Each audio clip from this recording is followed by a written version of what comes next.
Welcome everyone. Today we have another new episodes, and this episode based on clean water and sanitations.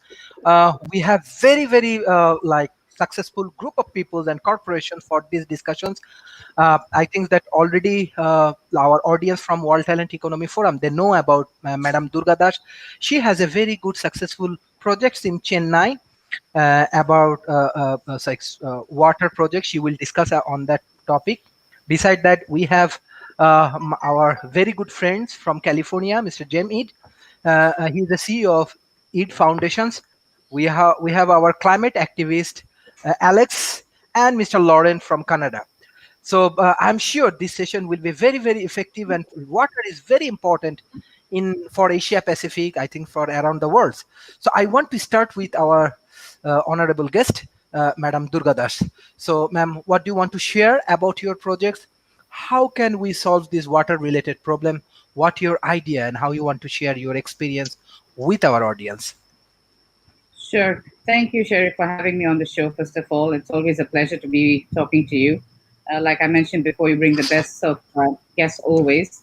And I appreciate talking to people on your show because they all bring so much value and knowledge and experience that I always take something back to try and implement in our own organization.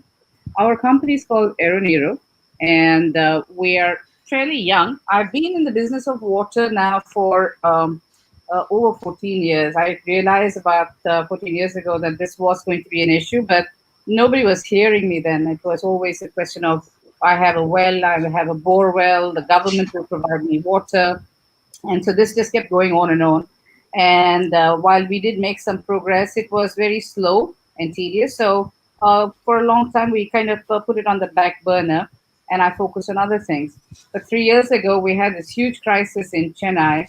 And I realized the time had come to, kind of put ourselves out there and tell people what we do. So we actually started off with making air water generators, basically water from atmospheric moisture. As you all know, there is more humidity and more moisture in the air than is there now under the ground, especially here in India. And even if all 8 billion people in the world take 100 liters of water from the air every day, there would be over 50% of humidity still left in the air. So it's quite amazingly an amazing source of water, and that's not going to deplete anytime soon. And if we can try to, take our source of water from air, I think we would allow our ground tables to replenish and kind of resurrect themselves. But in India, when we started implementing air water generators, we realized that many people had put in RO systems and their investment was already in that. And while it was wasting a lot of water, there is a lot of other water, but it's contaminated and cannot be used. So we realized that we have to bring a holistic solution. And so we became a holistic water management company. We not only create awareness about water and conservation and judicial usage of water, we also take wasted RO water and repurpose it as drinkable potable water. We are able to, through our solution called Reclaim, work with highly contaminated water and create drinking water. As recent as last week, we provided a small village of 3,000 people 1,500 liters of water from a very contaminated water source and made it pure drinking mineralized water, and at a very low cost of about $10,000. And we had somebody at the Rotary support that project.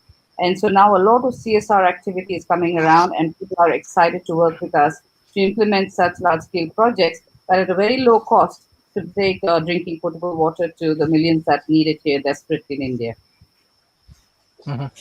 Thank you, ma'am. We have our friends from California, Mr. Jem Eads. So how do you want to introduce this problem, water-related things as well as sanitations? What's your idea? Even though you have projects in Africa, how do you want to introduce this point? Thank you, Sharif. And as always, I always learn something on your shows. I really appreciate being a guest on them. And the one thing I just learned for the first time, because I was thinking of how to take the natural resources that we have in abundance and solve this water problem. And I was thinking in terms of desalinization. taking ocean water and making it drinkable. So this is the first time I've thought about taking it from the air, where it's also in abundance. So this is a great concept. And, part of what we run into is people think, they get complacent and they think, well, technology will solve this. And so they don't treat it as a crisis. And in California and in Africa, we have problems that are immediate.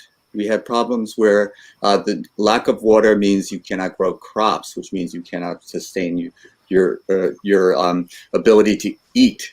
And this is one of the things that is in certain areas not a problem, in certain areas it's a crisis.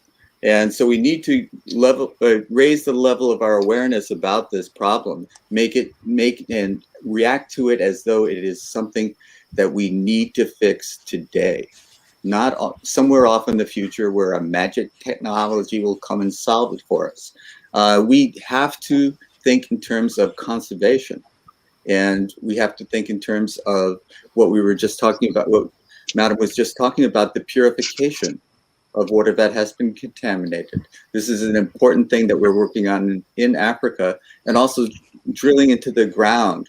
Right now, the main thing that we're trying to do is to develop wells where you can get groundwater, because the rainfall is insufficient for you to grow crops. And is that sustainable? We have to ask ourselves that question. So thank you again for having me on. Sharif, I think Sharif is frozen. Alex, why don't you take up where I left off? Thank you. Thank you. Alex.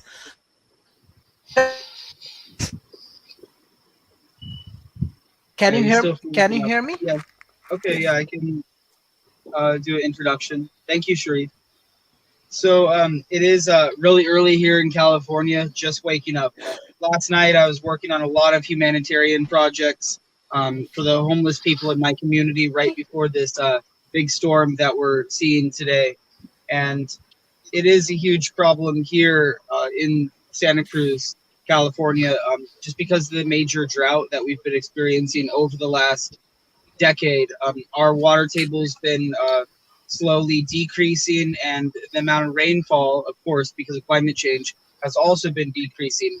It was about 5 years ago that some of our water reservoirs were so low that we had to take emergency measures. So we would all lower how much water we were consuming, so we wouldn't completely drain our water reservoirs. So here in Santa Cruz, we are dependent on a water reservoir for a large portion of our water, and the rest of the water we actually get from aquifers.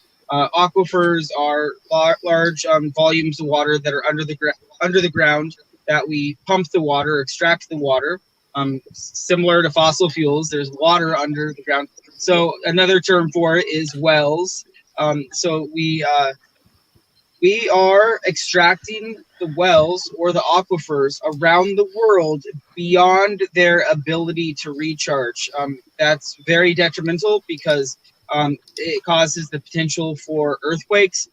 In California, it's actually lowering the entire region of Death Valley to a measurable level because we're extracting so much water beyond the ability for that for the water to seep back into those aquifers.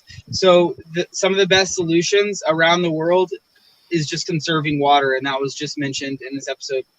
We're not conserving water to our ability, and we're just wasting water, just like we're wasting food that we shouldn't be wasting. We're wasting products, and just everything's ending up in the landfill. We're just wasting Earth's finite resources beyond their ability to sustainably recharge.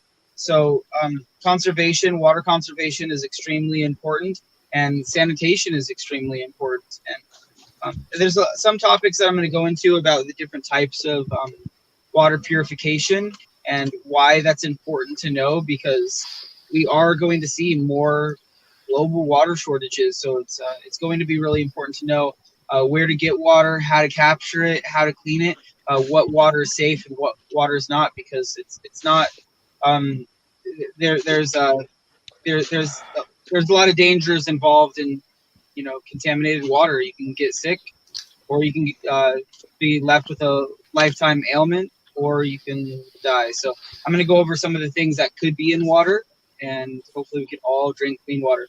And yeah, I do think that clean water, everyone deserves. Of course, everyone deserves clean water around the world, but it's also supporting the nonprofits that are helping provide clean water to places in the world that will make a difference. So those are some of the things I'd like Thank to you, add. Mr. Thank you. Thank you, Mr. Laurent. You live in Canada. How do you want to introduce this problem, clean waters and sanitations? What you want to add for today's discussion? All right, so I'm the founder of the Climate Change Guide, which is a website about that gives general information about climate change. I also give presentations via Climate Reality.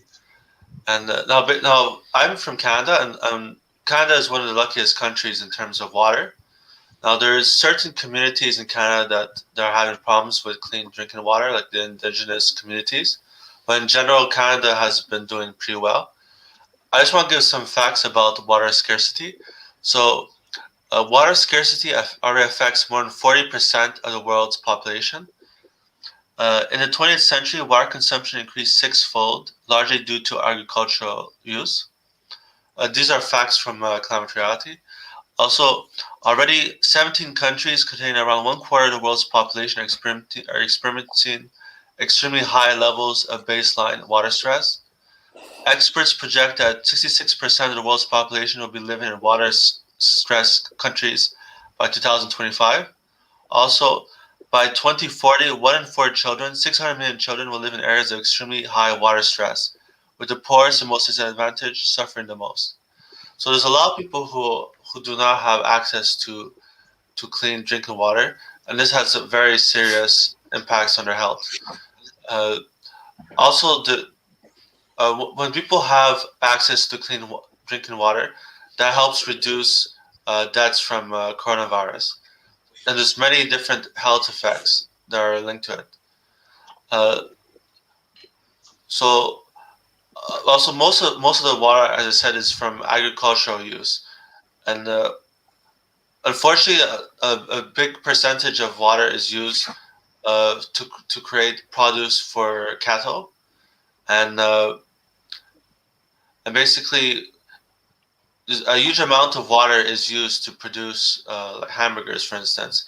And I think if we reduce our meat consumption, we could reduce the consumption of water. That's another point. Bye. Thank you. Thank you, Professor Donalds.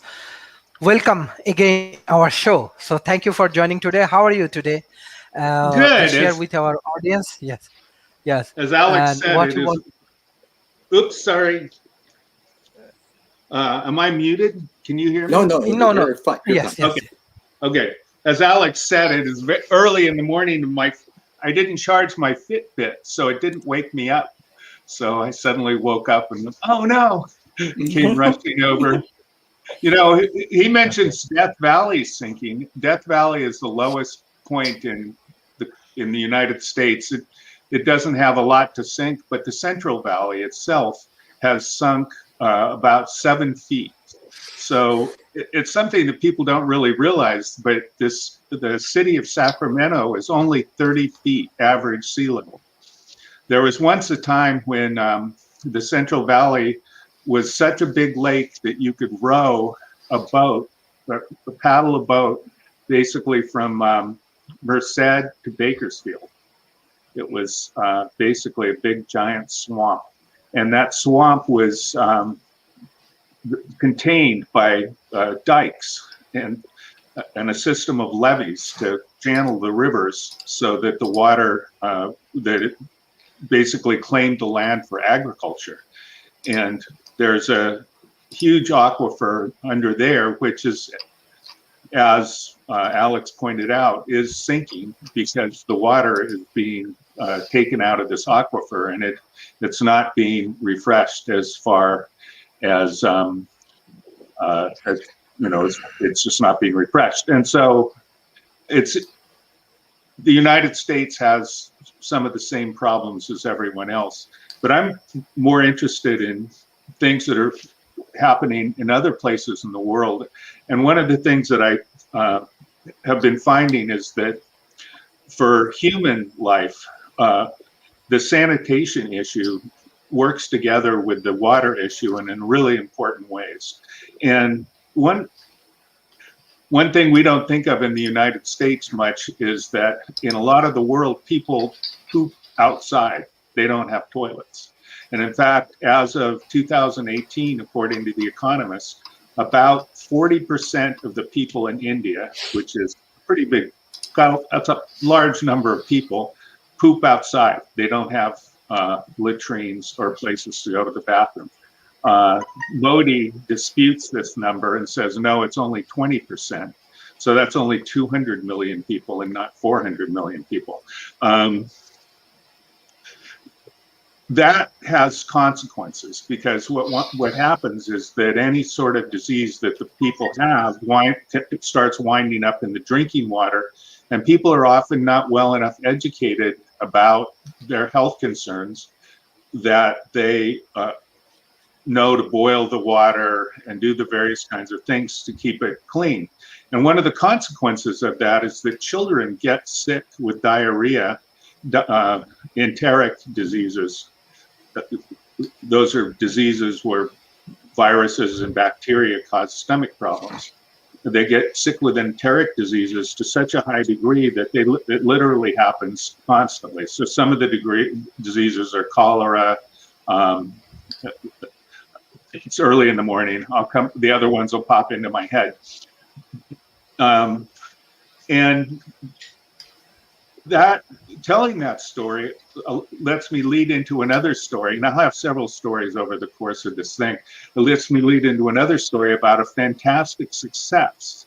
And I think this success gives a good model that we might be able to think about while we're discussing the whole idea of what's possible to make things better, is Bangladesh. Now, Bangladesh has a far lower rate of cholera, enteric diseases than India, far lower. In fact, Bangladesh is almost the same as the first world country. I mean, it's very low. And how did they achieve this? Well, what they did is there was an NGO at first, and then it became something that people started doing on their own, and people started businesses to do and stuff like that. So they dug latrines. And I've got to say that pooping outside is, it actually in some places it's a social thing to do. People get together and they poop together, and it's it's like having a morning coffee. But for young women and other kinds of people, it's embarrassing and not very fun at all. So they basically dug latrines, and the latrines were made little huts of palm fronds. I mean, it didn't have to be anything. They just covered them, and they put a toilet over them, and they encouraged people to use them. And people did start using them. And they did it in an really interesting model. It wasn't the rich people that they did it with. They did it with the very poorest people. And then the rich people followed suit.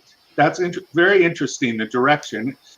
But when you think about it logically, it's because if you're poor and you can't do something that very rich people do, you just have to go, well, yeah, that's the way it works.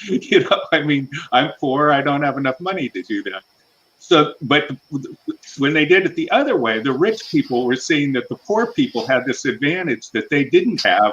And so the rich people followed suit and started doing what the poor people, and now very few people in Bangladesh poop outside. And because of that, the children are growing noticeably taller, their health is better, their cognitive function is better. It's just right down the line. It's made a huge difference. And so think about that. We can think of all these programs and all the money that we want to spend and all the stuff that we need to do, but something just as simple as that has changed the health and life of tens of millions of people, many tens of millions. So that's what I wanted to say for this. Thank you. I just want to share a few of the points from United Nations, and this is based on some of the fact. and we will discuss on that. I directly want to go to this point with Madam Durgadas. Uh, 1 in 4 healthcare facilities lack basic water service. 3 in 10 people lack access to safety managing drinking water services, and 6 in 10 people lack access in safety managed sanitation facilities. At least 892 million people continue to practice open defecations. Women and girls are responsible for water collection in 80% of households without access to water on premises. So there are, I think there are a lot of challenges based on water and sanitations. And I'm sure Madam Durga Dash actually trying to solve a big problem in Chennai. So, Madam, how do you want to introduce some solutions in terms of your company's activities and your NGO's activities you want to share with our audience? Yes. Sure. Sharif, you're absolutely right. These numbers are only getting worse and worse. It was slightly better last year when I saw them, and now it looks even worse. But now that you presented it, so I don't think anytime soon this is going to change unless we all may do, make a collective decision to do something about it. I don't think just my company, while we are determined to make a difference, is going to be able to solve the problem that is not just an India problem but a worldwide problem. Um, Now, as far as sanitation goes, the third world countries, of course, like I believe Donald said, this open defecation leads to diarrhea. We have 5 million children who die of diarrhea every year. So one of the things that's when our company realized that it's not just about producing clean water from air, but how do we use this now to help in sanitation, and how do we create holistic solutions, right? So we have a patented solution called Reclaim, which works with producing water from air, so that toilets first of all have water. Now, Donald, one of the reasons that people go out and defecate is because there is no water in the toilets that people build. And there are many people building toilets. But if you don't have access to regular water in the toilet, very soon people are going to say, well, I might as well sit outside. So one of the things we're doing is, for example, I'm working with the CSR companies here, and in the next few months, we're going to implement, 100 toilets where we are going to produce water from air, and with Reclaim, repurpose the water that comes from these toilets, gives and send back clean water for the toilet use. It's not potable water, but it can be used back for washing in the toilet. Now, these toilets then become sustainable, and therefore more people will use. Now, girls do not go to school because toilets are bad. Then how will they use these toilets, right? So they prefer to stay at home. And this point you made about people walking for miles to get water, and typically girls go help their mother get water. This is something that needs to be sorted out as well. Now, water from air by itself, though we make it at 2 cents a liter, and that is fairly cheap by the Western world, in India it is still expensive. So we have to combine a way to make sure that this 2 cents becomes less than 10, I would say 0.02 cents. And that would make it sustainable for India. And so we have combined a treatment solution called MIST, which works with our air water generators and with wasted water to make sure we're able to generate, let's say, 1,500 liters from a 150-liter machine. So the 2 cents is now 0.02 cents, and that is a viable option for India. And like you're just showcasing, in many cases, we ensure that we apply solar solutions wherever possible, and that makes it, again, affordable. There is a lot of work we are doing, not just in Chennai, we're doing it all over the country. And now we have lots of interest from Vietnam. We've offered some solutions for Chile. Chile has a huge water problem because avocado consumes a lot of water. Their lithium extraction, which is their second largest export from the country, uses waste 90% of water in the extraction. So we have offered them solutions as well. So our reach now and our ability to now present our solutions is going a little beyond Chennai and India into other parts of the world. And that's why we've been actively talking to people to collaborate and deliver solutions. And like Jay said, a holistic approach is the only way it will work. It is not just about producing good water, but making sure we're able to reuse water, manage water, conserve water. And I think Alex mentioned that as well. These are very, very important ways to take the solution. So that's what we do. Yes, yes, thank you. What do you want to share, Mr. James Eid? Beside that, I know that you have a very good engagement with chess, and our honorable madam, she is a very good cricketer. So we can share because there are many youth. Yes, she is an all-rounder, very famous cricketers. So she can share some views with our youth community because already they have a lot of interest about your experience. Yeah. Yeah, Mr. what James. one of the thank you, Sharif. One of the things when you're playing chess, when you're playing cricket, or you're playing golf or something, you have to stay hydrated because if Yeah. you get dehydrated, you cannot think clearly. So this is the thing. This is one of the things that's not so noticeable as the other things we're talking about, like cholera outbreaks and those types of things are very dramatic. But just getting dehydrated as a person, you can suffer the consequences of poor decision making. And so I can attest to that personally. I wanted to give a little history lesson because my ancestors were Irish, and when they came to California, they were basically came in were starving and had difficulty getting any kind of regular job, so they were put to work on the railroads. And one of the things that they suffered from was unsanitary water. And so they were also importing people against their will from China, and they were putting them to work, and they found that they didn't get sick as much. And the reason is they boiled their water to make tea. So the Irish didn't drink tea, the Chinese did, and the Chinese seem to be able to work more consistently, not get sick as often. So this is just a little California history that teaches us how precious water is if you want to be capable of building anything. In our case, it was the railroad. But in any case, you must have water as a source to build any kind of infrastructure, any kind of society, any kind of place that you want to live in. So water is essential. And all of these things, this holistic approach is also essential in order to create the environment in which people can thrive. And without it, they do not only not thrive, but they suffer. So this is something that is not just an important thing, it is an essential thing for us as a species to grapple with and find a solution for. This is not something that we can put off until the future. This is something we must address today. Thank you, Sharif.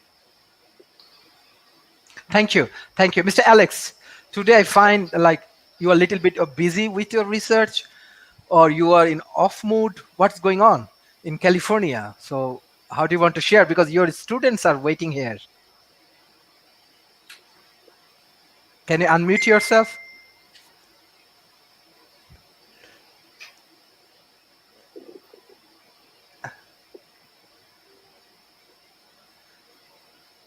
Mr. Alex? Alex is working on muting himself. Yeah. There you go. Sorry, problems with my phone. Yeah, I'm just writing down some notes that I would like to cover, some important topics. I'm listening to the conversation, and of course, there's a lot of good input. I would like to thank Donald for correcting me. It's not Death Valley that's sinking or has sunk 7 feet. It's Central California, which is a much larger area. And that is concerning because it could cause potential earthquakes. So as we're discussing water, I just wanted to go over some of the main categories where water can be obtained. So, of course, there's reservoirs when we install a dam or just any type of reservoir or lake. There's also creeks and rivers. So those are just obvious places that we can obtain water. There's aquifers, which we have mentioned. It's where it's underground. There is rainwater catchment, which I don't understand why there's laws and legalities around the world, but specifically the United States too, that I'm more familiar with, where it stops people from capturing rainwater, which, to a certain extent, if you're not capturing tens of thousands of gallons, I think anyone should be able to have a rainwater catchment system on their home, just like they could have a solar system on their home. And there's laws that prevents people from doing that. So we have to vote politically to fix that and correct that. That's rainwater catchment again. There's a lot of cool rainwater systems. about 5 years ago, I actually installed a rainwater catchment system on my chicken coop, so my chickens would have rainwater, for part of some of my sustainability projects. And then what was also mentioned on here is fog catchment, and they're doing this in a lot of arid regions around the world, some deserts where they don't have access to water, so they're catching some of the morning fog, and they're using this type of netting. And I have spent a dozen hours looking where to buy this stuff. I just can't find it. So it's some sort of netting that when the fog goes through it, it captures the water droplets, and then it collectively gravity brings it down into this catchment system. Really cool system. So it's a type of netting, but it basically looks like material.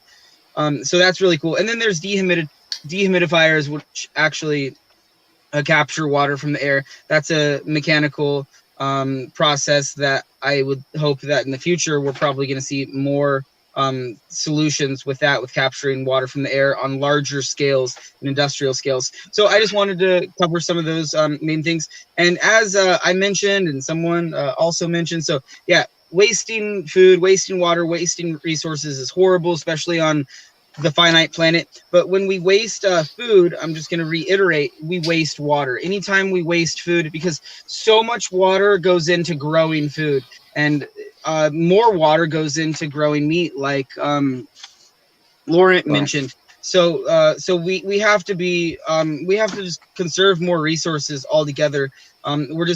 We're not we're messing up around the world, and we have a lot of work to do, and we have a lot of things to correct. When we waste food, we're also wasting electricity, we're wasting fossil fuels, a lot of issues with that. So when I was talking about extracting water beyond their ability to recharge, and we were talking about, Central Valley lowering and some of that, there's also salt water intrusion, which is a huger issue around the world. And that's when when there's a lot of aquifers and wells in coastal regions, in different areas around the world. And if you extract the water, again, beyond its ability to recharge naturally, the ocean water comes in, and then you have to figure out ways to get the salt water out of your water. And that's really difficult. I am going to say that I've been fortunate that I've had a chance to visit 2 water treatment facilities. One was in Truckee, California, when I was younger, and another one was recently here in Santa Cruz, California. So water treatment tours are something that here in the United States, anyways, that we have access, and you can set up an appointment with like a team, a group, a school, a church, an organization, a nonprofit, and you can go and have a tour of the water treatment facility, and you could ask questions. You could see how water is treated.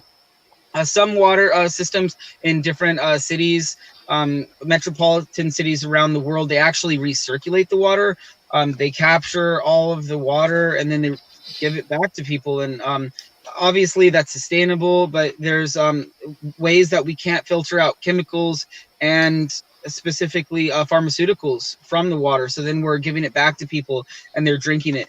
Again, here in Santa Cruz, we're really lucky because we actually get all of our water from the reservoir and from the aquifers. We drink it, and then all of the gray water and the black water goes into a water treatment facility, and it filters it not to drinking quality, but to the quality that they dump it into the ocean. So we have 2 water treatment facilities. One is for the water, again, that we get from the aquifers and the reservoir. We drink that water, and that's just good to know because it's a different process. It's probably a lot more stringent and strict and everything because we're drinking that, we're ingesting it. And then again, everything's captured, as far as sanitation before it's dumped in the ocean. So it's interesting that we live here and that we have that.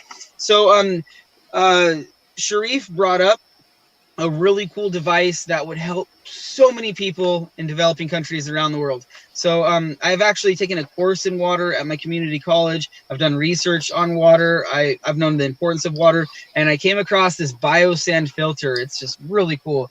They're using, it's not even a technology, it's like an idea, a concept. It's this thing that you can make out of concrete, you can make it out of buckets, you can make it out of a metal barrel, and it's different layers where you can dump water in, and they use them throughout Africa. And there's actually nonprofits that go into Africa, they get concrete, they get sand, they get gravel, and then they build these things. And it's just it's a really cool like device. So if you please Google image search biosand filter and see how these things work. So it's basically just a layer of sand and gravel, but what happens is you have a diffuser plate. So when you pour water in, it separates it kind of like so it doesn't put a lot of pressure and doesn't disrupt the layer of sand. So you have the diffuser plate, and underneath that you have the sand layer. It's fine sand, but it creates a biosand layer, which is composed of biomaterial or whatever. So that filters out a lot of the dangerous pathogens. And then as the water filters through the sand, it then filters out like a lot of the metals. And it's just a really cool system that's in place.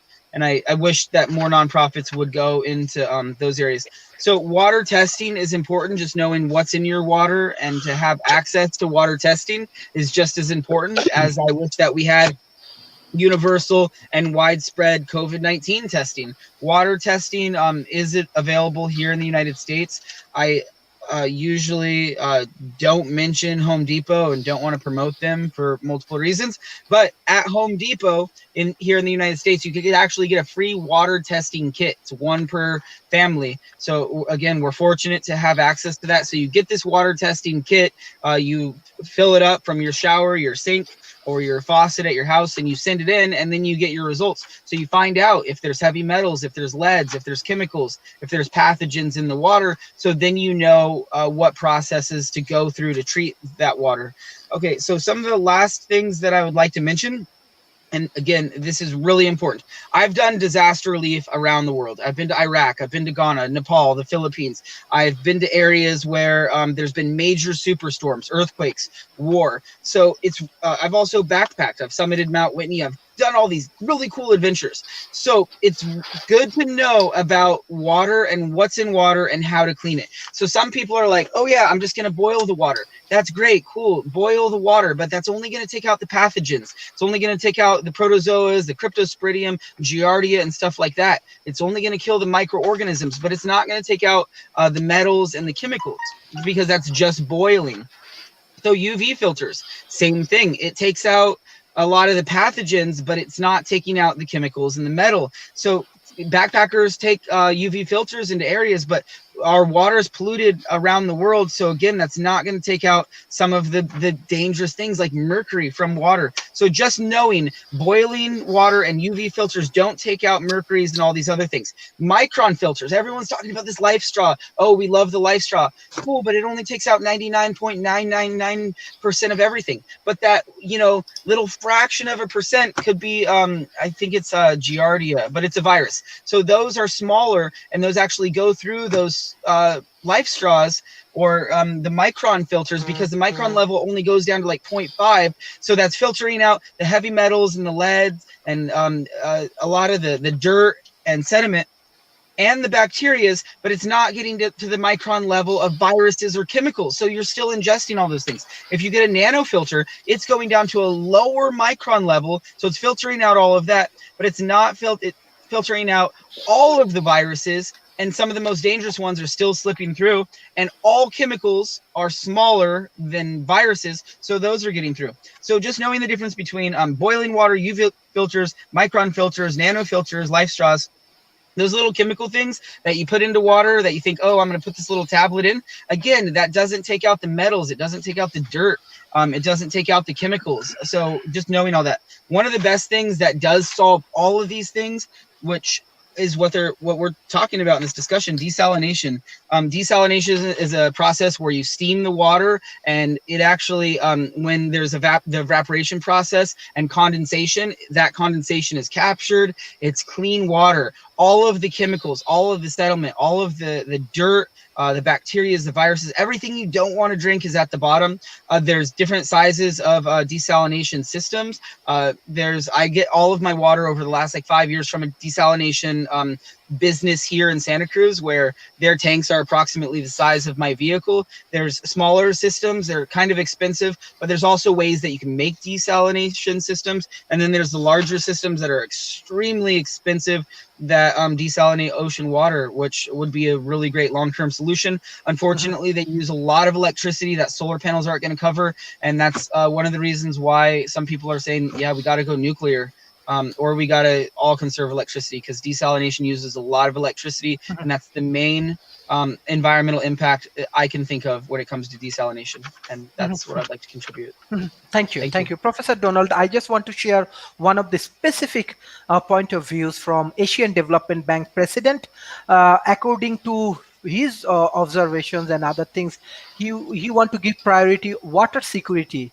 It's more urgent due to COVID-19 pandemics, as well as climate change. He want to give more priorities. So water and climate change is a major challenges right now, according to Asian Development Bank president.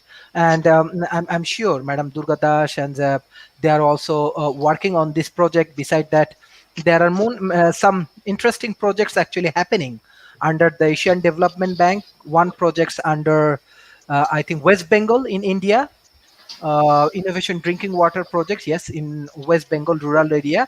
So, Professor Donald, what are the scientific issues you want to share with our audience?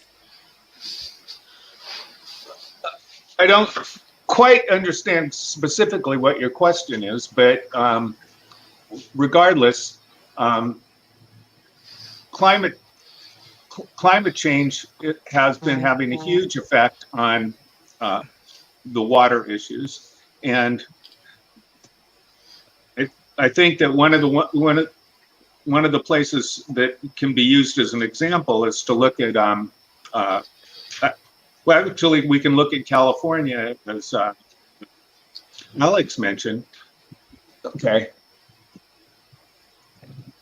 Yeah, well, I go back to India, which is India depends to a great deal on water that's comes from the snowfall of the Himalayas. And as the water in the Himalayas as the glaciers are melting, and they're melting all over the world, the chances of the water drying up in India get higher and higher in every year. In fact, it's projected that it won't be, not in my lifetime, but certainly in people who my grandchildren's age, there would be no more water there. So we have to and all of those things cause for big fights, because the people who live upriver from the water capture the water, and then the people downriver don't get the water that's left, and so the people that are downriver get really mad because they don't have any water anymore. So they attack the people that are upriver, and in fact, China controls a lot of the glaciers that provide the water supply to India. So that's definitely something that's got potential problems down the line.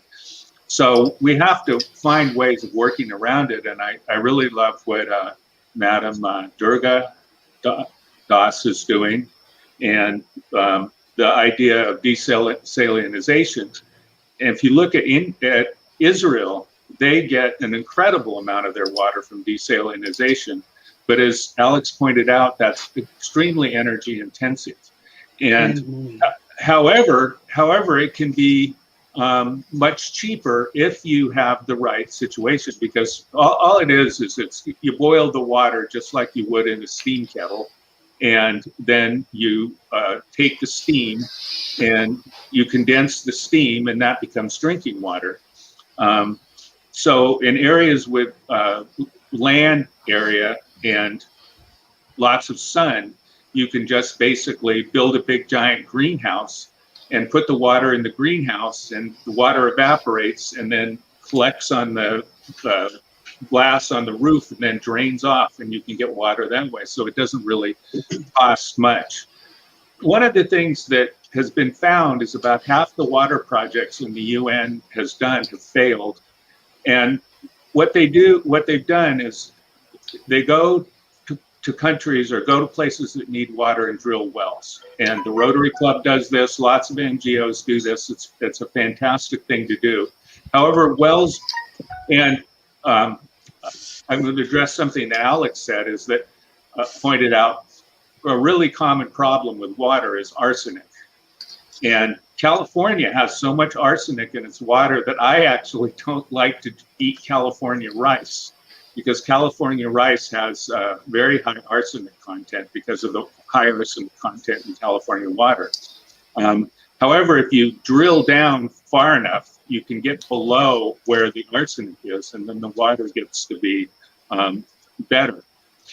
However, if you go into a village in a developing country, in some sort of a place where they're not, they don't have the resources to maintain the equipment, and you build this wonderful water supply system and a bolt breaks, you're doomed. I mean, it stops working.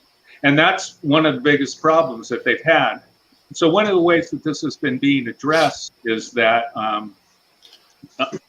they're turning them into businesses, and they sell the water. They sell the water very, very inexpensively by our standards, but it allows people to have the money to have the water treatment chemicals that they need, the chlorine and the alum. It allows them to be able to repair and rebuild the parts and do the kinds of things to maintain the wells and the water treatment system and the water treatment systems that they're building in all of these areas. So, as you know, my thing is sociology and social science. And so both in the case of the latrines and in the case now of water treatment plants, or wells, it gets down to a question of how do you create a social environment where these things can be sustained? And whether, though it would be much, much better to have toilets that flush than latrines, and it's been true that in some places like India, they have not been able to convert people from just pooping outside to pooping in latrines. But they did do it in Bangladesh. So the question gets to be is what is it that you can do socially for people to be able to make the changes that you kind of want to make? And the entrepreneurial idea of it actually is something that does seem to work in a lot of cases, where if you get the people to say, okay, this is your well, and you can charge money for the water that you get, and you can use that money for yourself and also to be able to maintain the well so that it continues to exist. And that's been wildly successful. So I would support that. I want to say one other thing about desalinization and other things like that. The California Central Valley that's sinking is about 800 miles long and 200 miles wide, maybe 250 miles wide. You'd have to have a lot of desalinization plants. And most of it is farmland. I mean, we grow half the fruits and the vegetables in the entire country, and so there's no possibility that you'd be able to desalinate water on the scale that would make that be able to happen. So I think that's a solution for drinking water and for other small water projects, and they are again using it for drinking in industry in Israel. So, but they still have to use the fresh water from the lakes there, and the lakes are getting lower and lower. So that's what I want to say. Mm-hmm. Yes, thank you, Professor Donald. Actually, I just love to know more. Like, if you want to share some research topics as well as research statistics with our students, our youth communities, this is also helpful for our World Talent Economy Forum. Besides that, Mr. Lauren, I think that you want to share some points in terms of Bill and Melinda Gates Foundation. They are also doing a very good job with this water treatment and sanitations. So what do you want to add for our audience? So I saw recently on Netflix, on more than one occasion, I watched a documentary series called Inside Bill's Brain, Decoding Bill Gates. And there's a few episodes. The first episode focuses on water sanitation. So basically, as many people said in this panel, a lot of people don't have access to modern plumbing and modern toilets. And the problem is that, like according to Bill Gates, to install these modern plumbing facilities in poor countries, it may cost tens of billions of dollars, especially in these densely populated areas. So basically, they need to come up with a new solution. So they did a lot of research and a lot of innovation in trying to create new toilets that don't require water, and they also created a waste treatment facility that runs itself, that uses the power for burning to run itself. So uh, these are very important because like many places can't afford waste treatment plants, and many places can't afford modern plumbing. So I highly recommend the documentary series Inside Bill's Brain. So it's again it's on Netflix, and also I shared the website gatesfoundation.org, and there's a lot of stuff that they do, and one of the stuff they do is focus on water sanitation. And on the website it says about 4.5 million people, more than half the world's population, either practice open defecation or use unsafe sanitation facilities and services. So it's 4.5 billion people. So that's a pretty big percentage of the population. And once again, it's too expensive to put modern plumbing in all these different areas. So they need to come up with new toilets. Now, Bill Gates, with his team, they found a few different designs that work really well, but it will cost a lot of money to mass produce them. But they're making efforts to try to reduce the cost of these toilets. Also, I just want to say on my website, Climate Change Guide, I have a page about shortages of food and water, and there's a lot of facts in there. Donald mentioned the Himalayas, and basically on my site it says over 1 billion people will face water shortages if the Himalayas melt. And a study has reported that 1/3 of the ice in the Himalayas may melt by the end of the century, even if nations limit climate change under the Paris Climate Agreement. And 2/3 of the ice could melt if nations fail to lower greenhouse gas emissions in this century. So a very big chunk of the ice could melt, and this has a very serious impact on all the people who rely on water. So basically, in general, climate change will cause food shortages and water shortages. And right now, there's already a lot of people who have water shortages and food shortages, but it could get much worse in the future, and we have to keep that in mind. Thank you. Thank you. Madam Durgadash, running projects in India, especially in Chennai, and I'm sure there is a millions of people, those who are actually getting support from your projects. My question is that when you're moving with your project, what type of challenges you are facing right now, or how you actually like developing your companies, and how actually getting support from your local community? So, as I said, while I've been in this business of water for the last 14 years, our company is fairly young. It's about 2 years old. So, we started creating air water generators and then slowly moved into this holistic water solutions. So, we do water treatment. We also do, reuse of wastewater from RO systems. But while we do all of this, we do a lot of awareness, we do a lot of data collection, and we have understood what we need to do to grow as a business. Couple of things we've done. We've just the course is currently in the second stage of a program called Hydrothon, which we have done for 70 schools of corporation. When I say corporation or government school, it's public schools where the poorest of poor go. And we have 283 children who signed up for this competition. And as of yesterday, 210 submitted videos on their ideas of water management, water conservation, water treatment, and other innovative solutions of even creating awareness. And so we are trying to get education out to the young future that's going to be we're going to face these problems if we don't find and help with them with solutions today.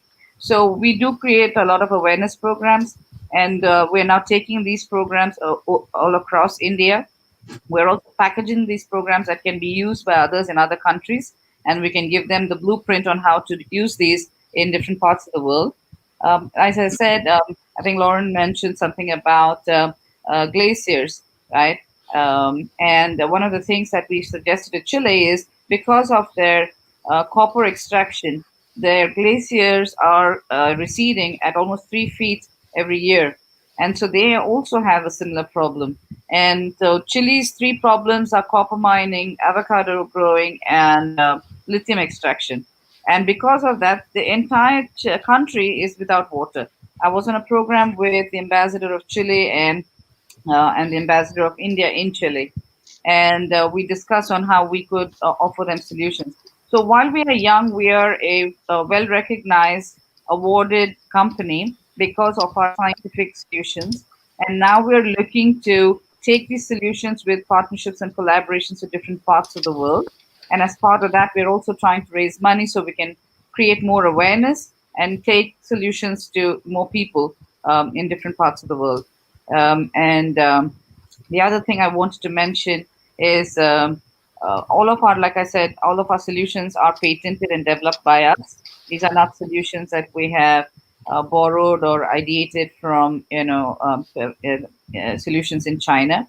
Alex mentioned talks about dehumidification being a solution. This is a very important solution. And we have, Alex, just to let you know, made this a solution that works for India. And like I said, at less than 0.02 cents, which is about 1/70th of a dollar or less.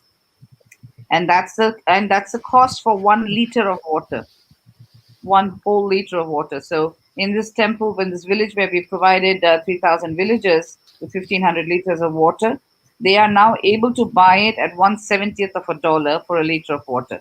And so they appreciate it, and I think because of that, there will be at least 30 more such implementations that we're going to do over the next 3-4 months.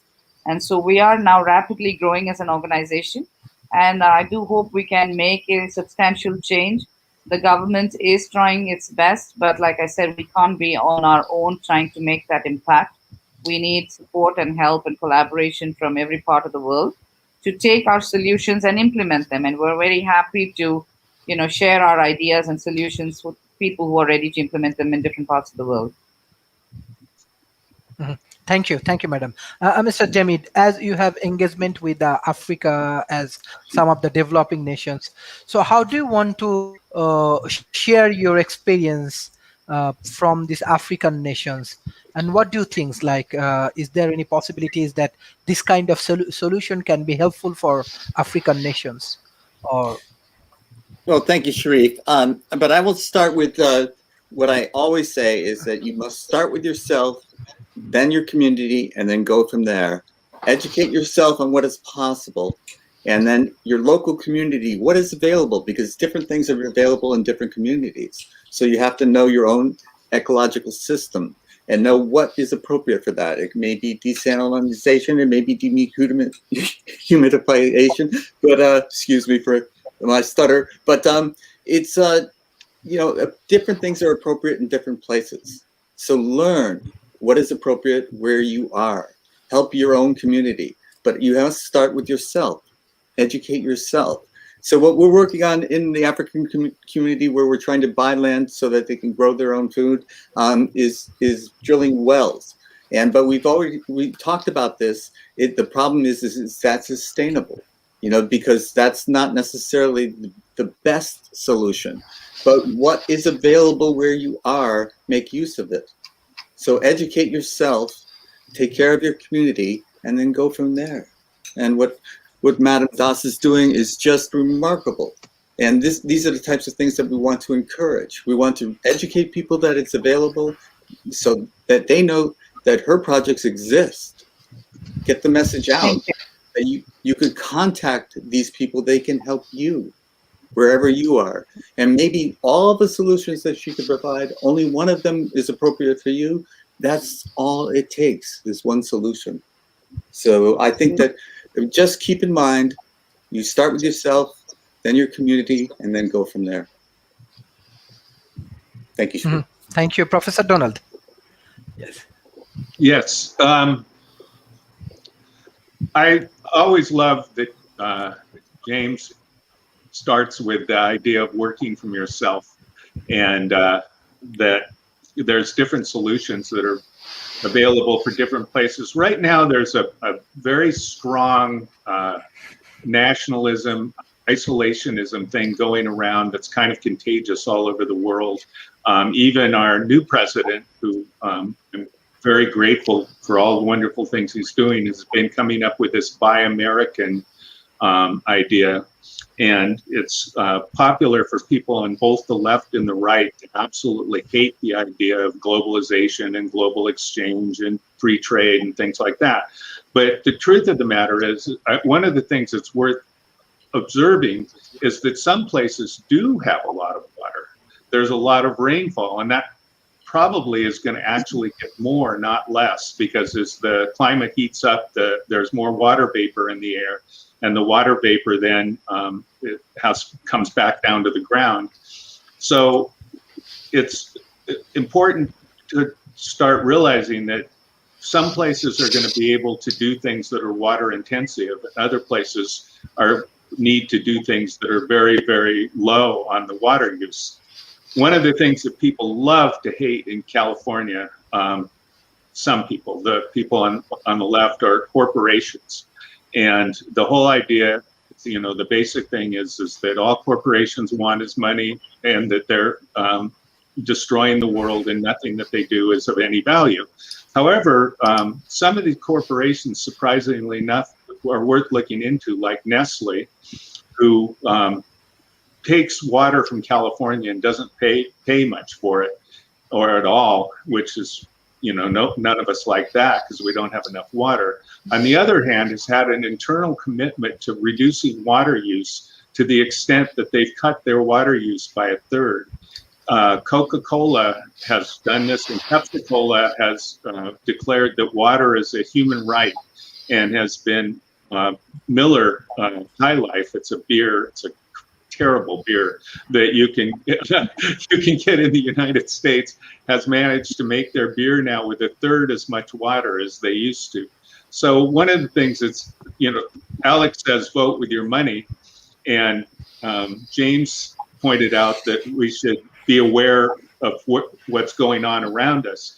Being aware that there are corporations that are working hard and coming up with solutions for the water issues is a useful thing, a useful way to understand how to vote with your money. So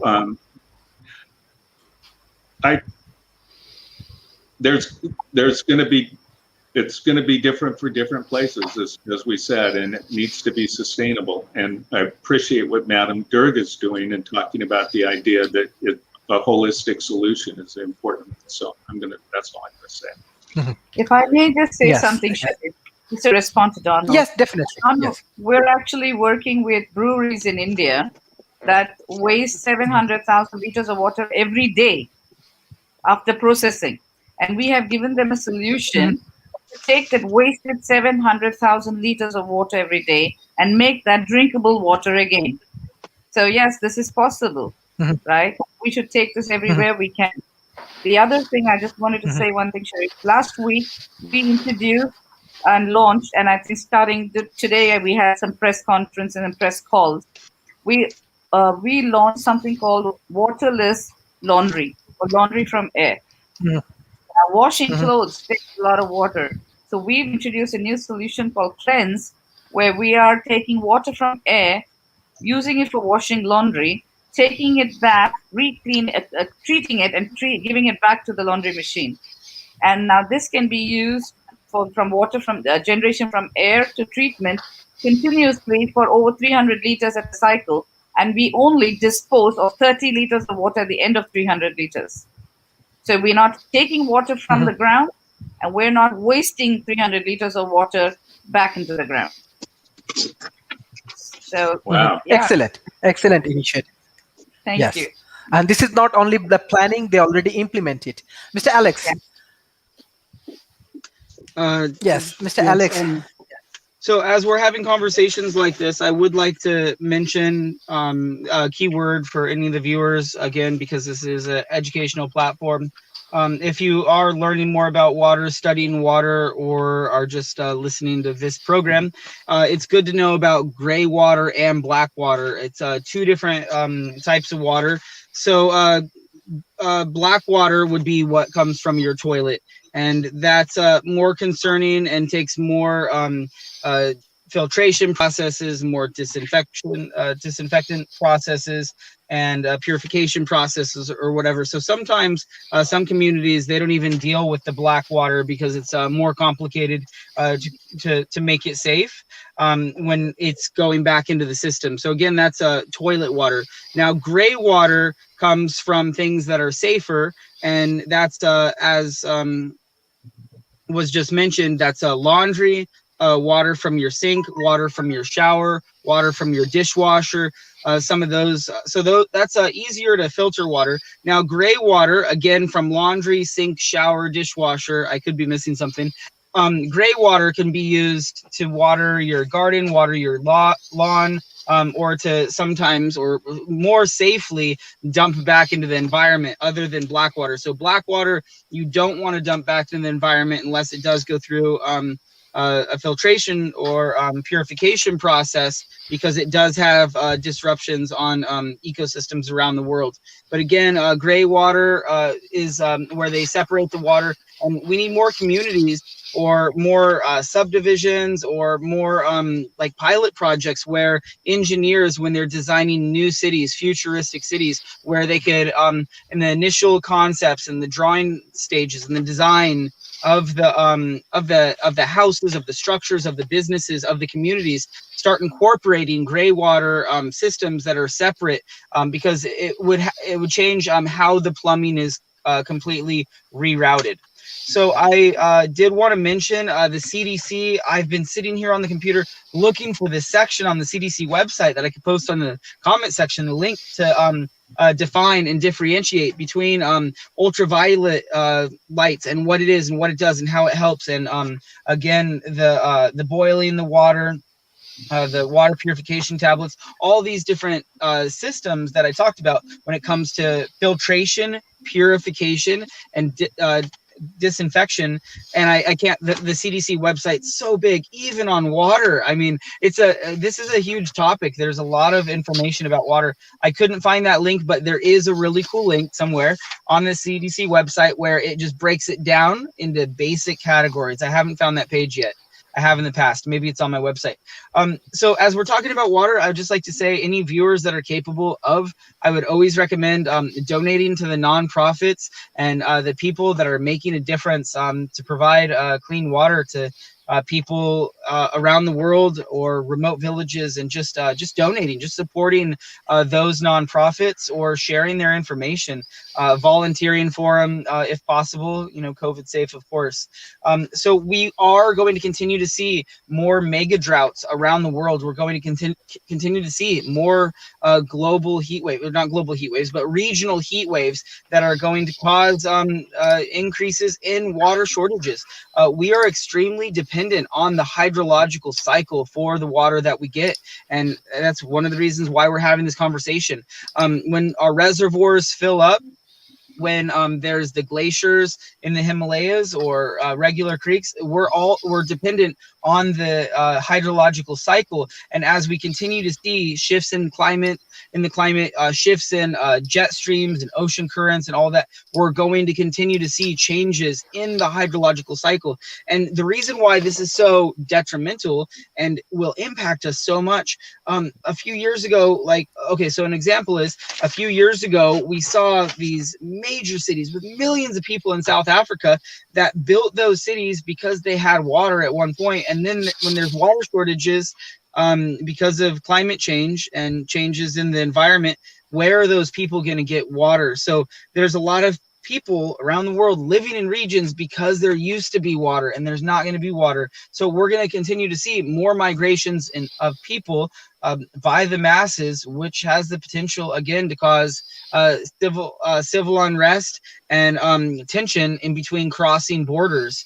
So again, water will cause more issues. And there is that documentary, which a lot of us have probably seen. It's World Water Wars. That was a long time ago I watched that.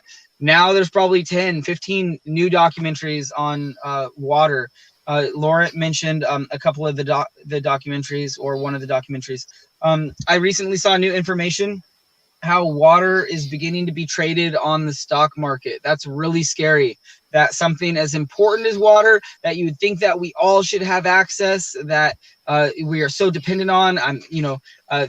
Here, what is it, like 99 or 95? I don't know. Don't quote me. Like, our body is like mostly water. So just the fact that it's being considered to be traded on the stock market is really scary. And then you wonder, it's like, what next? Are we going to start trading air on the stock market? So that's concerning. So we're on the topic of water. I hope more people that are watching this program, if you're getting an education in water, or just do research on composting toilets. They're really cool. They're a little expensive initially. There's probably cheaper models. Here in America, the last I checked, some of the cheapest models were around $900 to $1,400. I was gonna get one for my cargo shipping container tiny home project, but that's a huge investment. But then you save a lot of water. So if you're in an area that you don't have water, composting toilet would help reduce your dependency on water. If you have a homestead, if you're off grid, composting toilet, it's really cool. If you're trying to build an extra room in a basement and it's so low because of the water table, or it's concrete floor and you can't get that drainage pipe for that black water. Again, a composting toilet sits flat. You just use a small solar panel to run a composting toilet for the fan, and then that if you're eating organic, that's then compostable material that you can incorporate into your garden. So that's something I'd encourage more people to do research. We have mentioned desalination. I did talk about the large volume of electricity and electricity consumption that desalination plants consume. That's a large environmental impact when it comes to how many solar panels they would need, how many wind turbines. Here in Santa Cruz, the Bay Area, they were considering, like, well, where are we going to get this? Like, we would have to create like a whole nuclear power plant, because they just consume a lot of power. But it's not just about the power that I want to talk about. They're also really expensive for desalination, or on a larger, more commercial scale, or to give water to cities. So there's different types of, again, water treatment.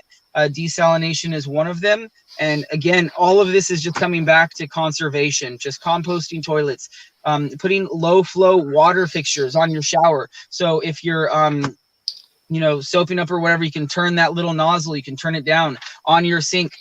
Here in California, we have regulations on water with how much water can come out of your faucet per minute. And I think it has to be like under a gallon per minute. Maybe it's like 0.7 gallons. So we need to politically or legally, through city council, through the government, make sure that we have some of those laws in place, some of those inspections, to where certain homes are up to code.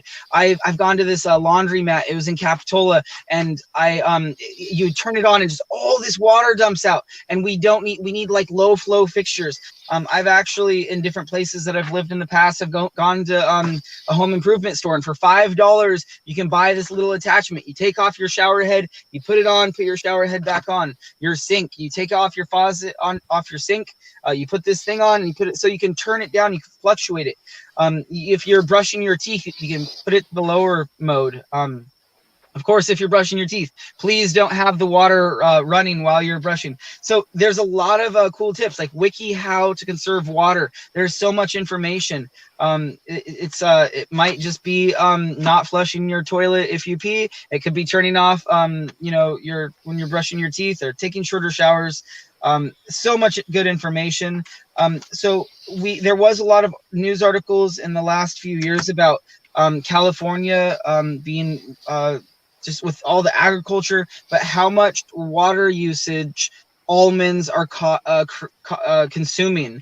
So almonds, there was all these news articles, like each almond consumes 1 gallon of water, and that's so selfish for us here in California. Just buy big bags of almonds, and then, or we might go to like a health food store and we're like, oh, they're organic almonds, but if they're grown in California, the environmental impact is huge. So just we should have that labeled on our food products, and just having that information available. to know what products we're purchasing and their environmental impact, and that all comes to education, and why these and programs that Sharif is putting together are so important. So Thank that's you, what I'd like to add Mr. at this Laurent. point. Yes, Thank you. yes, thank you, Mr. Laurent. Yes, how do you want to add more things in terms of North American cultures about this sanitation process as well as this clean water issues? And beside that, I love to learn more from you, specifically how the developed nations they contribute more. Even we know that Bill and Melinda Gates Foundation, even through Asian Development Bank, they are helping projects for water treatments. So beside that, love to learn more about how they're contributing in these issues. Well, just to say, for meat consumption, a lot of people in the rich countries consume a lot of meat, and meat requires a lot of water. So if Mhm. societies were to move to, if they were to move to plant-based diets, they could reduce uh, a lot of resources. So just to say, from our website, um, it says companies such as Impossible Foods and Beyond Meat are producing meat from plants that use up Mhm. to 99% less water, 95% less land, and emits 90% fewer dangerous emissions than regular meat from beef. So yeah, if you switch to Beyond Meat or Impossible Foods, you can drastically reduce the amount of water that you consume. Now, for water sanitation, I think in countries like Canada, for the most part, we're doing pretty well on that. The problem is more with developing nations, which need to innovate with toilets that don't use any water. However, sanitation isn't perfect in Canada, United States. United States, there was a serious problem with Flint, Michigan, where they had lead in their water. Uh, so there needs to be more regulations, in my opinion, to make sure that the water is safe. And in Canada, I heard stories that in indigenous communities, there are certain places where they lack safe water. So we're not perfect on that issue. There's definitely more Canada and United States can do to ensure that everyone has clean drinking water.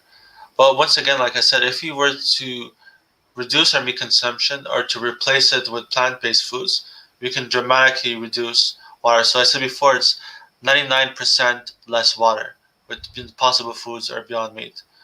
Uh, oh yeah, also I remember uh, one person mentioned that water could be traded on. Alex mentioned that water might be traded on the stock market.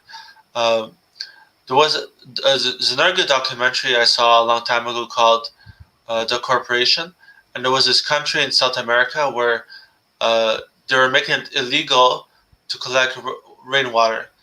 They wanted to make water a privatized good, and then people made massive protests, and then eventually that law was removed. So I think it's important that we get people access to clean drinking water and clean sanitation. Thank you. Mhm. Thank you. There are few questions I just want to take from audience. Uh, they are just want to learn more because this issue is maybe new for them.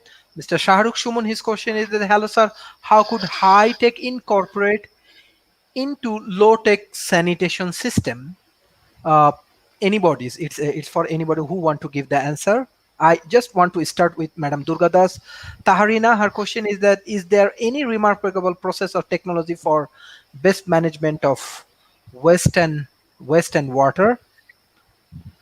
Yes. Anyway, there is So another question. I have an, Yes, sorry, I have yes, an yes, madam, answer you to can. those first two questions, and I will address the disinfection as well.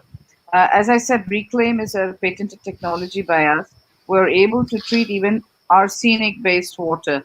We are able to Mhm. treat water with 40,000 TDS, which is equal to brackish seawater. And that's a patented solution we have, and that's what we are implementing in several areas, including with black water. So what we do with the both black and gray water is make sure we can repurpose and reuse that water. So we take black water, we treat it through Reclaim, and we make sure the water is available in the toilet again. And for gray water, we do the same. We are helping people who are building homes, residential developers, building communities, separate their black water tanks and their gray water tanks. But before, it used to be just one tank, which used to collect all wastewater and throw it out. Now we're asking them to separate these tanks, and we're implementing solutions for black water and gray water tanks independently, and then treating it and putting it back into that tank for reuse for the same purpose. So the water from your sink, the water from your laundry, the water from your dishwasher can go back to using the same purpose again, and the black water goes back into your into your toilets where you can use it for flushing. We're also, like Alex was talking about the usage of water, we work with a lot of youth through the Interact Club here in India and in our district especially to help up. They've actually got the children to make posters that they're putting across all over the city on how to save water, to switch off the tap, to not pour a full glass of water, which you were not going to drink, but to pour half a glass and then take some more if you need. Most people pour a whole glass of water, drink a little bit, and leave the rest on the table, right? So little hacks to save water, these children have prepared, and I'll be happy to share that with this group and with your audience, Sharif. I've also sent you our laundry, waterless laundry information, so you can share that as well. In terms of disinfection, our solutions, and I want to touch a little bit about the COVID situation that we talked about. Our products that make water from air, and you were showcasing our website a little earlier, our products were used during COVID to give water to all the police who were standing on city streets protecting the people, because when we take water from air, there is no, there's no human hand touching that water. We have 5 layers of disinfection, including UV, and we have a mineralization which gives pH of 7.5, which is alkaline water, eventually in a cup, right? So there is zero touch, and so that maintain all COVID, health standards. Our machines, which are used in kitchens and in homes, are when we remove humidity, we are removing the moisture, and therefore a medium in which virus needs to travel. So we're actually helping create a safe zone. Our solutions also then pump back fresh air into the room after removing the moisture. That also purifies the room. So during COVID, we found a number of people reaching out to us and saying, well, I want to buy a machine that makes water from air, but also because, 1, it's safe, 2, it gives me pure air, and 3, it probably creates a safe zone during this virus pandemic that's going on. So that's the way we disinfect water, and I hope I addressed the point about low-cost solutions for sanitation as well to the question that was asked by our audience. Thank you. Mr. Jamid. Okay, Sharif, we're wrapping up now. Is this the you? Yes. Okay. Then I just want to say a couple of things. One is the technologies that are appropriate for where you are the ones to access and the ones to make use of. And the people that have already, I say start with yourself and educate yourself, of course. But there are people, you don't have to reinvent the wheel. There are people like Madam Das who have already done this. So get in touch with people who have already figured this out and what the solution is that might be appropriate for where you live. Because what works in Israel may not work in the Amazon rainforest, what's left of it. And what we want to do is to make use of what's available to us, to our communities, and to make sure that we're using what's appropriate and sustainable. And what works for you where you are might not work for me where I am, and vice versa. So this is the kind of thing where we want to be working together as much as we possibly can, because there are walls between us, as my background reflects, and we want to tear them down. And I have to say, it's a personal responsibility. And Alex told you how the little things you can do as an individual can make a big difference. If I'm just doing it by myself, it doesn't matter. But if we're all doing it, it does matter. It makes a big difference. So if you want to stay on the sidelines, you're just another brick in the wall. Tear down the walls. And if you are trying to do something that people are not doing around you in your community, do not give up. Do persevere. Do not give in to despair. People may not always support you, but keep going. When you can find something that's a solution in your community, convince others to get on board. That's leadership. That's what you want to demonstrate when you want to make changes in your environment, and these changes must happen. They must happen now, not off in the future. So take charge of your own life and help your community take charge of their lives, and then go from there. Thanks so much for these shows, Sharif. I learned so much. Thank you. Thank you. Thank you, Professor Donald. I want to echo again what Jim said. He's always makes fabulous points, and which is that you need to work on yourself. And I think that one of the things that's very important for people to realize is to understand the significance and importance of poor sanitation. In other words, that people, it's very easy not to realize the relationship between drinking impure water or contaminated water and the health of yourself and your community.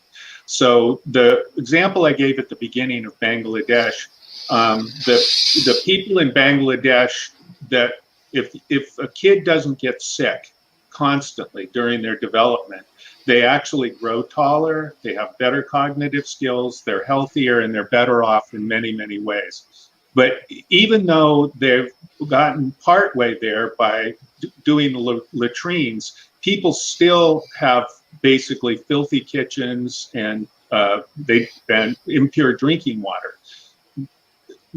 Part of it is to educate people. One of the questions is what's the best way to purify water? Well, best is a kind of a wide question. I mean, we talk about, Alex is talking about gray water and black water and things like that. Well, that's the assumption that you have a sewer system, a sewage system, treatment plants, you know, the whole infrastructure that we have here in California and Santa Cruz. But we're interested in the billions of people who actually don't have anything like that at all. They don't have running water. They don't have sewage systems, anything like that. And so the question is what's the best way, and I put it in quotes, of purifying water? Well, I'd say that in general, the best way is to boil it and then to be clean.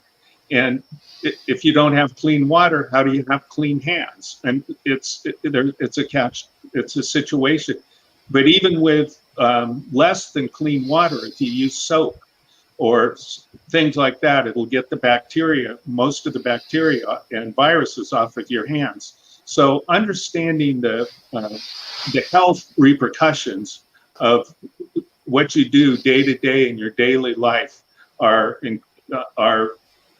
key, really. I mean, that's because one of the other questions that people ask is, why is this not as important of a thing to people? Why is it below the radar? And the answer, I think, is, as far as the developed world, is that a lot of people in the developed world really don't care about anybody else. I mean, a lot of us do, but some don't. Enough don't that it makes inertia. But in the developing world, people just don't realize the significance of it. And that's why in Bangladesh they managed to change the culture, but they haven't been able to change it in India. I mean, there's huge swaths of India where people they aren't using latrines, and they aren't washing their hands, they aren't doing these things. So I think that the technology is important, but I really have to echo what Jim said, is that you need to understand, you need to learn and educate yourself. And for somebody that's listening to this, I would recommend to take the time to learn a little bit about how diseases are caused and what the point of washing your hands is and things like that. You don't have to become a doctor to understand the basic repercussions of the actions you take for your health. And that ultimately even affects COVID, because washing your hands may be is less significant than others, but understanding that when you breathe, you spew out germs, and that those germs can get on other people. I just heard yesterday that they did a facial recognition thing in Bangkok, and 99% of people wear masks. And so it's a big mystery. Why is it that they don't have huge COVID problem in Bangkok? And the answer is, well, I just said it. So that's what I want to, I really encourage people to continue to try and understand the repercussions of their own actions, of their health, on their health and the health of others.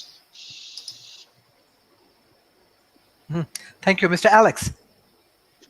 Yes, thank you. Is this our concluding remark, Sharif? Yes, yes. Okay. So I would like to say dehumidifiers are wonderful. Unfortunately, they use a huge volume of electricity. I've had a dehumidifier in the past, and the amount of water that you get, just like a gallon here and there, which is, I guess, a lot of water or a larger volume in a developing country or Africa, but then they probably don't have the amount of electricity to create that. So I don't know. I've had a dehumidifier and it just consumed a lot of electricity, and I wasn't comfortable using it. I understand that there are some benefits because of COVID, so that's really cool. I'm gonna check into that. Meat, I rarely eat meat, and that's just really important information to know. It's also important to know that beef consumes a lot more water and resources and fossil fuels than chicken, and then lower than that is rabbit, and of course lower than all of those is just a plant-based diet. So just knowing if you're going to choose between chicken and beef, please just choose chicken. I did want to correct myself earlier, here or whatever.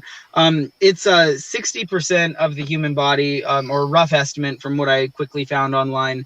The human body is composed of water. So I was way off with that. Just wanted to correct that. I do want to say that LEED here in the United States is an organization or a system to approve houses and commercial buildings to be sustainable before people purchase them. It just increases the overall value of the home or business.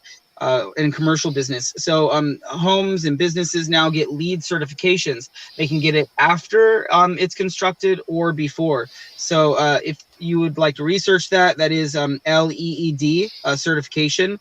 It's a really cool process. Does the home have solar? Was it made with recycled materials? And is there like low flow fixtures throughout the structure?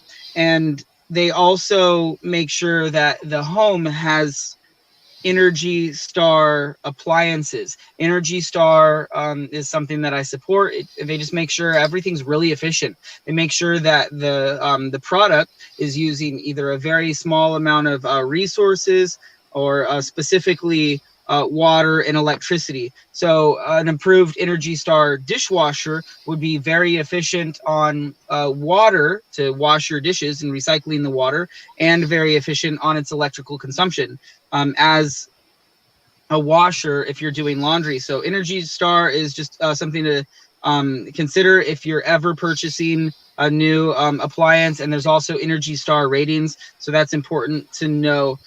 Unfortunately, because of disasters around the world, we are going to continue to see more water contamination. I've now covered the aftermath of 5 hurricanes. I've been through 7 hurricanes, and I see these huge areas of just polluted water, whether it just messes everything up. Everything gets polluted. That's a whole nother subject, but disasters are causing a positive feedback loop when it comes to contaminating our water. So again, answering that question, I did, that was listed, what is the safest way to purify water or clean water? So again, that Donald answered that. It depends on where you're at, but just remember, there's ways to boil the water. You can use the sun to shine on the water, and that actually kills living organisms, microorganisms.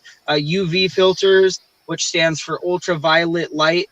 There's just different types of filters, filtration systems, micron systems. There's desalination, there's reverse osmosis, and then there's chemicals. And that's what they use at a lot of treatment plants, or a variety of different systems here, but chemicals would be like how they used to use chlorine, but it would evaporate too fast, so now they're using chloramine.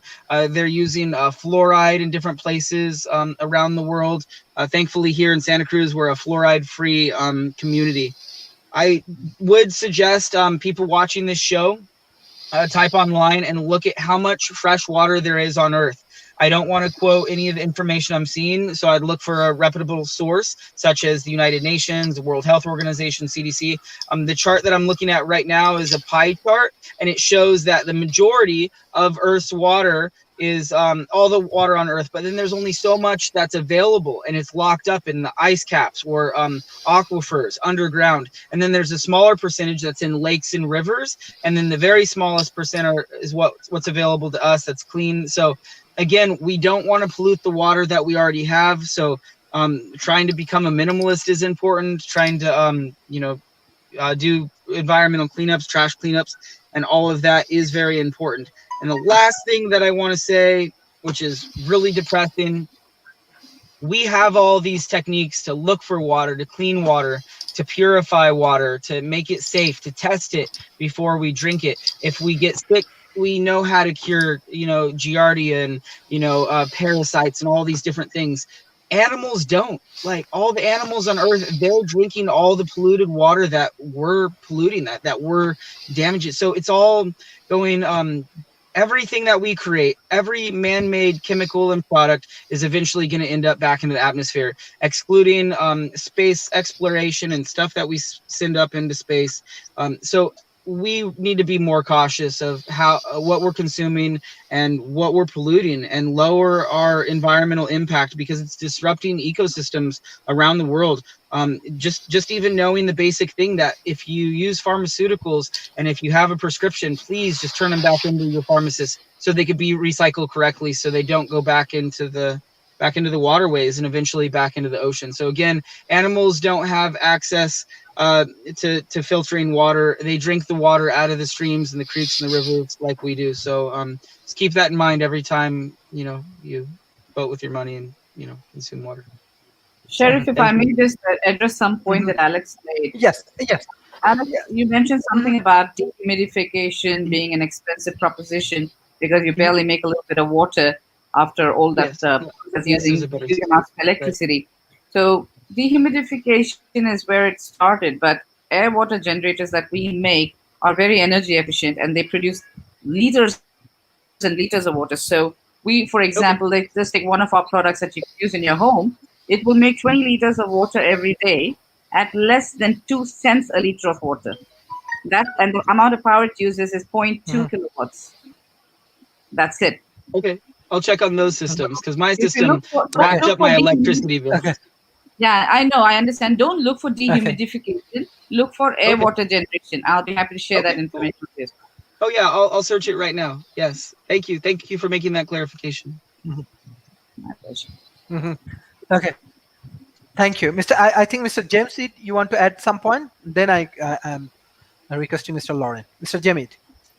Okay, I'm sorry, Lauren. I'm stealing your time, but I forgot to mention one thing, because Professor Donald mentioned this rise in nationalism, which we're seeing around the world, and and we just spent 4 years of building walls. That was what was being told to us. We need to separate ourselves, but we're in this together. This is not a place to be building walls. It's a time to tear them down. And look at this as a global problem. Take care of your community first, but we're all in this together. And we can't do this alone. We all have to do it wherever we are. We all have to be paying attention to the wonderful advice that we've been getting, and check on the resources that have been made available to you today, and do something where you are. But don't think of just yourself. Start with yourself, but don't think only of yourself, because it's a global problem, and this will affect all of us if we don't take action now. Go ahead, Lauren. I'm sorry. I had to say that. Yes, Lauren. Oh, so just to say, on my website, I have a diagram that talks about the distribution of Earth's water. So basically, 97% of water is saline from ocean, so salt water from oceans. Only 3% of water is fresh water, and of that 3%, almost 70% is from ice caps and glaciers, 69%. So basically, a very large chunk of our fresh water is from glaciers and ice packs. And basically, uh, as climate change melts glaciers, a lot of people will lack access to fresh water. And as people mentioned in this panel, climate change will cause both droughts and floods. So in certain areas, there'll be a lot of floods because as there's more evaporation, there's more precipitation worldwide. So there'll be more floods. There's also going to be more droughts because water is going to um, water is getting taken from the soil. So so we need to keep that in mind, and we also need to keep in mind that not only will there be shortages of water in the future because of climate change, but there's also going to be shortages of food. A lot of people will lack food for many different reasons. One of the reasons being that certain lakes in the world are shrinking, and also the glaciers around the world are shrinking as well. And water is a very precious commodity, and so we have to keep that in mind. And if people want to have more information, you can go to climatechangeguide.com. Thank you. Mhm. Thank you. World Talent Economy Forums, actually, we are trying to collaborate as much as possible, different universities, schools, and college. And our target is reach 100 million people with a lot of content. Already today's 205th episode. 300 different speakers, 200 different corporations, 100 different universities already join in World Talent Economy Forum from 100 different countries. So our target is that we want to reach more people, we want to achieve more people with our contents, and it's 100% free. And we want to try to change human perception. Even the good news is that now, even from Malaysia, many big international schools and university, they are collaborating. Even university from USA, they are utilizing our content for their PhD program, for DBA program. From Europe, they are utilizing. From Asia Pacific, they are utilizing. This is our target, that we want to like get into the academia, as well as we want to create a bridging in between academia and industry. So we need more discussion like this. Tomorrow we have a sessions on climate activist. I think different people from around the world, they will join in these sessions. So hopefully our audience will learn a lot of things from our sessions. So thank you, Mr. Gadas, Mr. Jem Eid, Professor Doles, Mr. Alex, and Mr. Lauren, for all of your effort. So hopefully in the future we will arrange more discussion, and especially I would like to give thanks to our audience, and not only in online, in offline, as much as possible we are distributing. Even many schools, even right now, they are developing center of excellence based on sustainable development goals with the help of World Talent Economy Forum. So hopefully we will reach more student, more youth community, and youth community will change the our ecosystem. So that is our objective. Hopefully we will get more of your support. Thank you everyone for joining today's sessions. See you tomorrow. Thank you, Sharif. Sharif. Pleasure Thank meeting you. all of you. Thank you. Thank you. Good night. Thank you. Bye bye. Take care. Bye-bye.